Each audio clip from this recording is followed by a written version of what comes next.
Hey everyone, my name is Swati, your English educator from Magnet Brains. Welcome. आज हम start करने जा रहे हैं हमारी 5th स्टैंडर्ड की मैरीगोल्ड बुक का यूनिट 4 का चैप्टर जिसका नाम है माय एल्डर ब्रदर। अच्छा, आप सब लोगों के तो एल्डर ब्रदर नहीं होंगे, लेकिन जैसे मेरा एल्डर ब्रदर नहीं, मेरा छोटा भाई है, लेकिन वो अपने आप में इतने क्वेश्चंस करता है, कहाँ जा रही है, कैसे जा रही है, ये मत कर, वो मत कर। और स्पेशली जो बड़े भाई लोग होते हैं, कजन्स हैं, कितने क्वेश्चंस करते हैं ना वो लोग, और कितना मतलब दे आर सो रिस्पॉन्सिबल। भले उन लोग जब छोटे थे उन्होंने सारी वही हरकतें की होगी, बट अब दे फील सो रिस्पॉन्सिबल। सो जितने भी उनके रूल्स एंड रेगुलेशंस हैं वो हम पे लगाते हैं और वो हमारा अच्छा ही चाहते हैं। लेकिन आप लोगों को मुझे पहले तो ये बताना है कि क्या आपका कोई एल्डर ब्रदर है, कज़न या रियल, जो आपको बताता है कि नहीं ऐसे नहीं करना है, नहीं ऐसे करना है, नहीं तो मैं ऐसे करना चाहिए, और आपको ऐसा लगता है अरे यार मत करो ना, करने दो ना हमें जैसे करना है। So we are going to read a chapter, My Elder Brother, which is a very fun chapter and you get to learn a lot in this chapter. So let's begin. So here this short play, it's actually a play जिसमें it's an entire conversation between the elder brother and the younger brother. This short play is about two brothers who are affectionate and respectful to each other. ये दो भाइयों का एक play है जिसमें जो दोनों भाई हैं वो एक दूसरे से बहुत affectionate, मतलब they are very kind and loving towards each other. वो दोनों एक दूसरे को बहुत respect भी करते हैं. The story also shows that learning from our day-to-day experiences is as important as what we learn from books in the school. ये स्टोरी हमें ये भी बताती है कि आप जो हो every day what ever you learn through your daily experiences, वो उतना ही इम्पॉर्टेंट है जितनी जो हमें किताबी ज्ञान जो मिलता है। You know, whatever we learn from the books, it is actually as important as what we learn from our daily experiences. This play is based on the famous story in Hindi बड़े भाई साहब, which has been written by Munshi Premchand. Munshi Premchand एक बहुत amazing writer हैं जिन्होंने actually एक novel लिखा था जिसका नाम था बड़े भाई साहब. सो ये जो स्टोरी है ये उसी से आपने अडेप्ट की हुई है, मतलब you know it's actually based on that famous play. So let's begin. A hostel room. अब हम पहला सीन की बात करें तो फर्स्ट सीन हमारा पर्दा खुलता है और पहला सीन क्या है, एक हॉस्टल रूम है. Two brothers aged 9 and 14 years. तो दो भाई हैं, एक की एज है 9 ईयर्स और एक की एज है 14 years. Sitting at a study table. तो अब अपनी क्रिएटिविटी स्टार्ट करो और इमेजिन करो कि एक जो है हॉस्टल का रूम है, छोटा सा रूम है, उसमें दो भाई लोग हैं, ठीक है, और वो लोग कहाँ बैठे हैं, sitting at the study table. The Elder brother भैया इज रीडिंग अ बुक. जो एल्डर ब्रदर है जिनको हम भैया बोलने वाले हैं, तो भैया जो हैं वो एक बुक पढ़ रहे हैं. And the younger one Munna is drawing pictures of birds and animals. So जो बड़े भैया हैं वो बुक पढ़ रहे हैं और जो मुन्ना है, मतलब जो 9 साल का जो उनका भाई है, वो क्या कर रहा है, वो पिक्चर्स ड्रॉ कर रहा है बर्ड्स और एनिमल्स की. अब हमारी पहला जो हमारा सीन है वो स्टार्ट होता है. भैया क्या बोलते हैं, what are you doing Munna. Munna क्या बोलता है, आई एम ड्रॉइंग. भैया पूछते हैं क्या कर रहे हो तुम, तो वो बोलता है मैं ड्रॉ कर रहा हूँ. When will you study? Where were you in the morning? तो भैया ने पूछा अरे तुम पढ़ क्यों नहीं रहे हो और तुम सुबह कहाँ थे. मुन्ना ने बोला टर्निंग पेल. मतलब टर्निंग पेल का मतलब कि जैसे अगर आपकी कोई चोरी पकड़ी जाती है, अगर आपने कोई गलत काम करा हुआ होता है तो आपके चेहरे का रंग कैसे उड़ जाता है, वीक सा फील होने लगता है, उसे कहते हैं turning pale. I was playing. भैया how can you sit with a book for hours together. तो बोलता है सुबह मैं तो खेलने गया था, मुझे समझ नहीं आता आप दिन भर बुक्स के साथ बैठे कैसे रह सकते हो, आप पक नहीं जाते हो. भैया ने क्या बोला, that's because I want my foundation in education to be very strong. उन्होंने कहा मैं बुक्स इसीलिए पढ़ता हूँ क्योंकि मैं चाहता हूँ जो मेरा बेस है, मेरा जो फाउंडेशन है, जो स्कूलिंग लाइफ है, वो बहुत स्ट्रॉन्ग हो. फाउंडेशन का मतलब क्या होता है, सॉलिड बेस, मतलब आपकी जो स्कूलिंग होती है वो आपकी स्टडी लाइफ का फाउंडेशन होता है. तो उन्होंने बोला मैं चाहता हूँ वो बहुत स्ट्रॉन्ग हो. If the base is strong then the building will stand firmly. मतलब अगर बेस स्ट्रॉन्ग है तो जो आपकी जो बिल्डिंग है वो एकदम फर्म रहेगी. मान लो आपका बेस एकदम हिला हुआ है तो ऊपर की बिल्डिंग जो है वो भी कभी भी ढह जाएगी. इसीलिए उन्होंने क्या बोला कि मैं चाहता हूँ मेरा बेस बहुत स्ट्रॉन्ग हो ताकि आने वाले टाइम में मुझे हर चीज़ बहुत अच्छे से समझ में आए और मैं सक्सेसफुल रहूँ. Sometimes it takes me 2 years to do 1 year's work. अब ये जो बड़े भैया हैं, he is not very intelligent. तो वो क्या कह रहे हैं कि मुझे समझने में टाइम लगता है, कभी कभी मुझे एक क्लास 2 बार रिपीट करनी पड़ती है। मुन्ना क्या बोलता है, भैया you are 5 years older than I am and 3 classes ahead of me. उसने क्या बोला, भैया आप मुझसे 5 साल बड़े हो और मुझसे 3 क्लासेस आगे हो। I wonder why you keep writing the same word 20 times. One sentence more than 20 times and copy poems several times in beautiful letters. उसने बोला, भैया आप जो हो मुझसे 5 years बड़े हो और मुझसे 3 क्लासेस आगे हो, मतलब कि भैया ने 2 क्लासेस में उनको वो शायद फेल हो गए थे, उन्हें रिपीट करनी पड़ी थी। तो पूछता है मुझे समझ नहीं आता आप एक ही वर्ड को 20-25 टाइम्स क्यों रिपीट करके लिखते हो, पूरे के पूरे सेंटेंसेस आप 20-25 टाइम्स क्यों लिखते हो, इतनी जो पोम्स होती हैं इनको ब्यूटीफुल लेटर्स में बार बार क्यों लिखते हो। तो भैया क्या बोलते हैं, you know studying English is no child's play, one has to work very hard in order to learn the subject. अब उन्होंने क्या बोला कि मुन्ना ये जो इंग्लिश है ना, ये इसको पढ़ना कोई बच्चों का खेल नहीं है। नो चाइल्ड्स प्ले मतलब इट्स नॉट वेरी इजी, आपको बहुत ज़्यादा वर्क करना पड़ता है, बहुत हार्ड वर्क करना पड़ता है इस सब्जेक्ट को समझने के लिए। टू स्पीक और right English properly tremendous effort is required. अगर आपको इंग्लिश को प्रॉपरली बोलना है और पढ़ना है तो ट्रिमेंडस मतलब बहुत ज़्यादा एफर्ट्स चाहिए।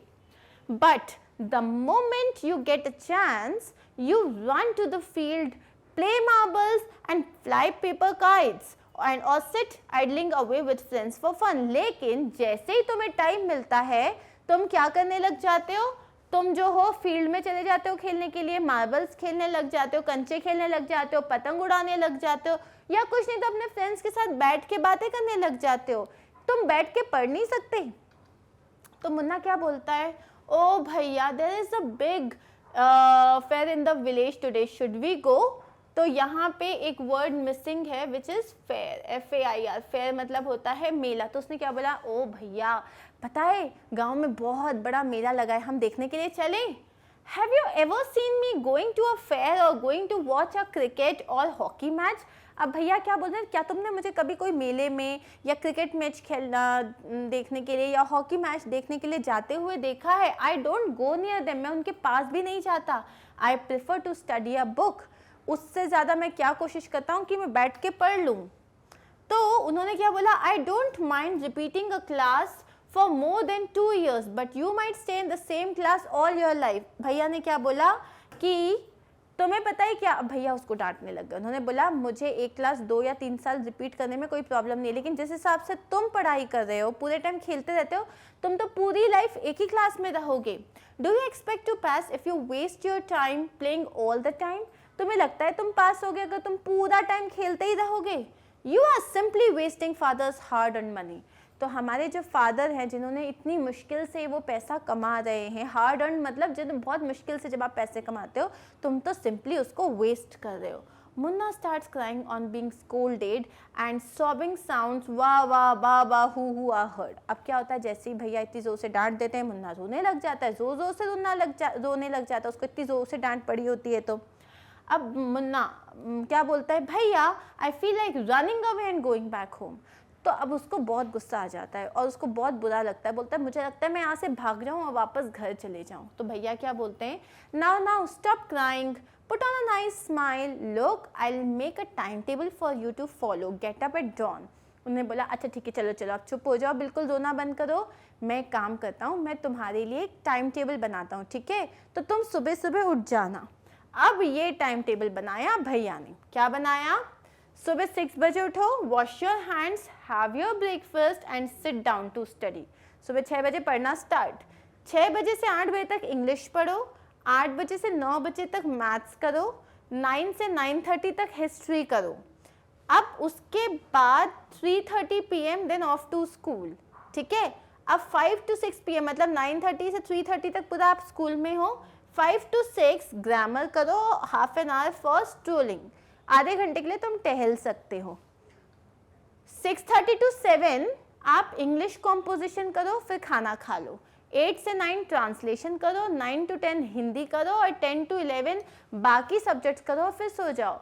अब भाई ये वाला टाइम टेबल अगर मैं आप लोगों को दूंगी तो आप क्या बोलोगे, मैम कहाँ, इसमें वेयर इज़ लाइफ, मैं खेलूँगा कब, मैं बाकी के काम कब करूँगा। And the same thought Munna के दिमाग में भी आया। मुन्ना ने बोला बट भैया when is the time to play, मैं खेलूंगा कब। तो भैया ने क्या बोला, play, what is the need Munna, खेलना, जरूरत क्या है खेलने की। मुन्ना ने बोला oh I love the green fields, the gentle breeze, I want to jump up like a football, I like the touch and go and sounds of the hurry and flurry of the volleyball pulls me like a magnet। उसने बोला ओ भैया please मुझे खेलना बहुत पसंद है, मुझे वो ग्रीन फील्ड्स अच्छी लगती हैं, जब हम दौड़ते हैं तो जो हवा हमें छूती है मुझे वो बहुत अच्छा लगता है, मुझे फुटबॉल की तरह जंप करना अच्छा लगता है, और मुझे जब वॉलीबॉल खेलते हैं तो उसमें हरी एंड फ्लरी का मतलब क्या होता है, जो एकदम सडन एक्साइटमेंट होता है, मुझे वो बहुत अच्छा लगता है। मुझे ऐसा लगता है ये सारी चीज़ें मुझे अपनी तरफ एक मैग्नेट की तरह पुल कर रही हैं। As soon as I am on the field, I forget everything। और जैसे ही मैं जाता हूँ खुली एकदम खेत में खेलने के लिए जाता हूँ तो मैं सब भूल जाता हूँ।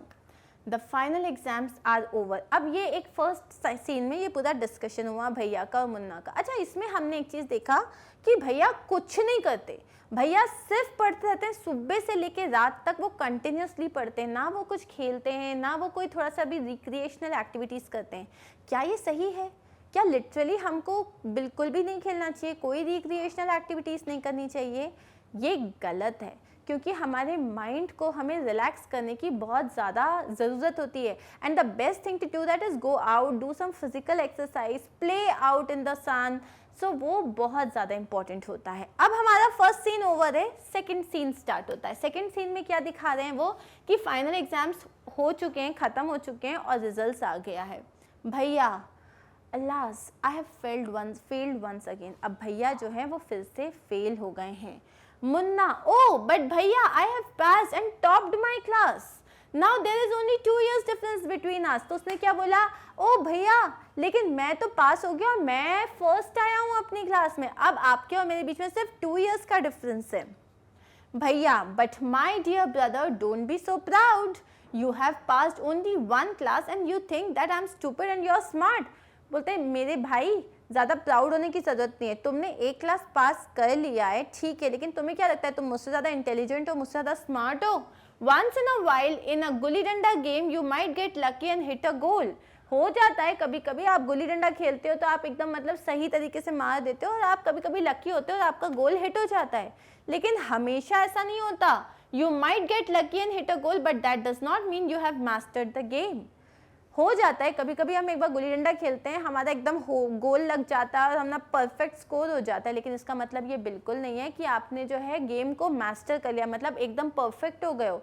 इसका कहने का मतलब ये है कि भैया तुम तुक्के में जो हो पास हो गए हो, इसका मतलब ये नहीं है कि तुम बहुत इंटेलिजेंट हो। अब you have to work hard to be successful in life. When you have to study a subject like algebra or geometry in higher classes, then you will understand the importance of hard work। अब वो क्या बोल रहे हैं कि अभी जो हो तुमको बहुत मेहनत करने की ज़रूरत है, तुम्हें बहुत पढ़ाई करने की ज़रूरत है। जब तुम अलजेब्रा और ज्योमेट्री जैसे हायर क्लास में बड़े बड़े सब्जेक्ट्स पढ़ोगे ना, तब तुम्हें पता चलेगा कितनी मुश्किल होती है। In geometry if one right ACB instead of ABC the answer is marked wrong. अगर ज्योमेट्री में आपको ABC की जगह आपने ACB की जगह ABC लिख दिया, मतलब आपने वर्ड्स को एक्सचेंज कर दिया, तो आपके पूरे मार्क्स चले जाते हैं। The examiners will not spare you, they want you to learn word by word from the text book. Examiners आपको बिल्कुल माफ नहीं करेंगे, वो चाहेंगे कि आप जैसा टेक्स्ट बुक में लिखा है एकदम रट लो। यहाँ वो मैथ्स की बात कर रहे हैं और भैया को क्या लगता था कि मैथ्स को भी रटना चाहिए था। रटना होता है क्या मैथ्स को? बिल्कुल नहीं। मुन्ना ओ भाई साहब this is scary, I don't think I want to go to the 9th class now, but I will still complete my day's homework so that I get no punishment in class। तो बोलता है अरे बाप रे इतना मुश्किल होता है क्या, मुझे तो 9th क्लास में जाना ही नहीं है, लेकिन हाँ मुझे आज का जो है होमवर्क ख़त्म करना है ताकि मुझे क्लास में पनिशमेंट नहीं मिले। भैया just today we were asked to write a short essay on the topic of in 4 pages। भैया ने क्या बताया, आज ही हमको बोला था एक शॉर्ट ऐसे लिखो और 4 पेजेस का ऐसे लिखो। And imagine can something be written on 4 pages and still be short. भैया ने बोला आज ही हमारी टीचर ने क्या बोला कि 4 पेजेस का एक शॉर्ट ऐसे लिखो। अब शॉर्ट ऐसे 4 पेजेस का कैसे हो सकता है? 4 पेजेस मतलब कितने बड़े होते हैं? इट्स ऑल्सो मिक्सड अप, मतलब सब कितना कंफ्यूजिंग है। मुन्ना ने क्या बोला? थिंकिंग अलाउड, मतलब जोर जोर से अपने आप से क्या बोला उसने? Thank God it was time for school or else the schooling would have gone on and on.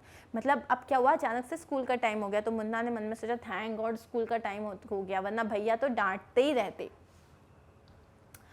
अब हम आते हैं थर्ड सीन में। तो पहला सीन खत्म, सेकेंड सीन खत्म, अब हम आते हैं थर्ड सीन में प्ले की।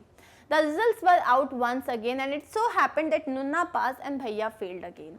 अब ये नेक्स्ट जो फाइनल एग्जाम्स है फिर से इसके रिजल्ट आए और क्या हुआ? मुन्ना फिर से पास हो गया और भैया फिर से फेल हो गए। भैया वॉज रियली अपसेट, भैया बहुत ज़्यादा अपसेट थे। Munna was also sad seeing his brother so unhappy. Munna भी अपने भाई को इतना दुखी देख के बहुत दुखी था।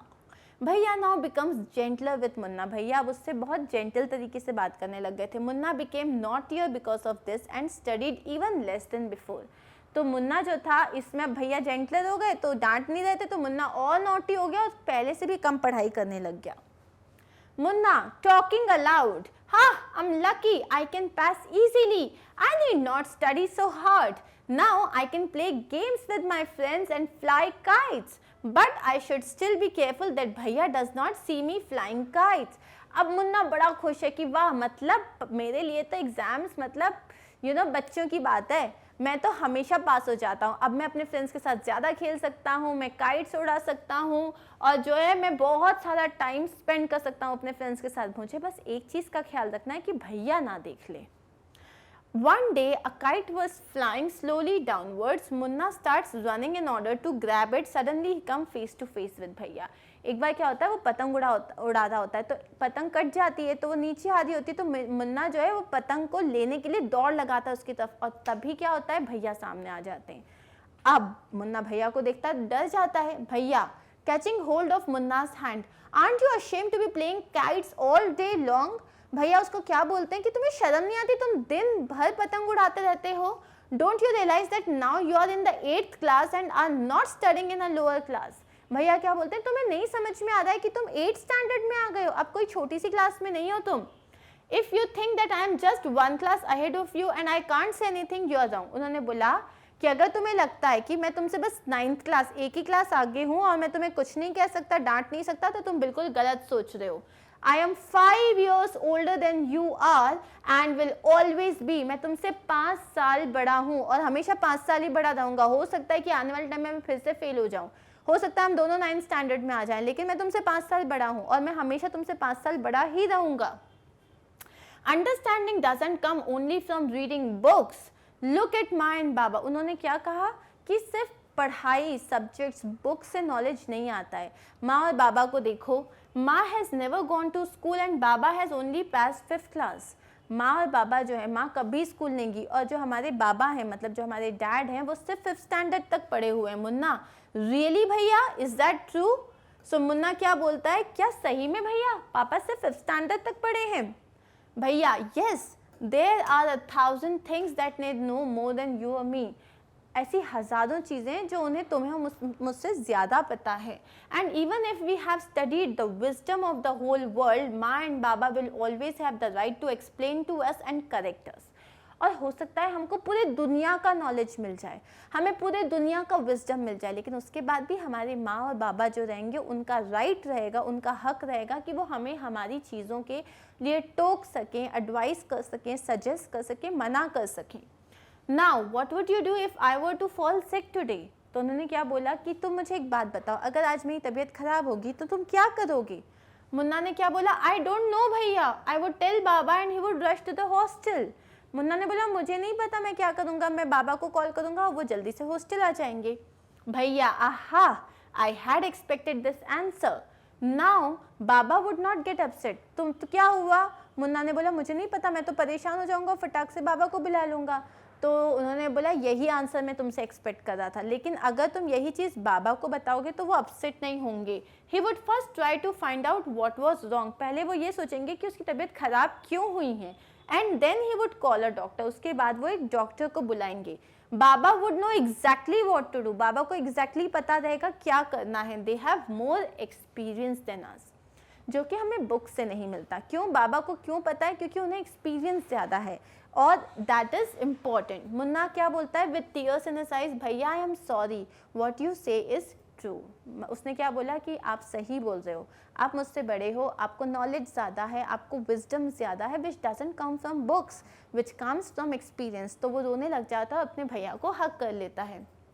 भैया क्या बोलते हैं? I also like to play and fly kites, but if I also play then how can I watch out for you. उन्होंने बोला मुझे भी खेलना अच्छा लगता है, मुझे भी पतंग उड़ाना अच्छा लगता है, लेकिन अगर मैं खेलने लग जाऊंगा, पतंग उड़ाने लग जाऊंगा, तो मैं तुम्हारा ख्याल कैसे रखूंगा? यू आर माई रिस्पॉन्सिबिलिटी, तुम मेरी जिम्मेदारी हो, you are my responsibility. And Munna क्या बोलता है? आई लव यू भैया, मतलब आपसे बहुत प्यार करता हूँ। And that's it.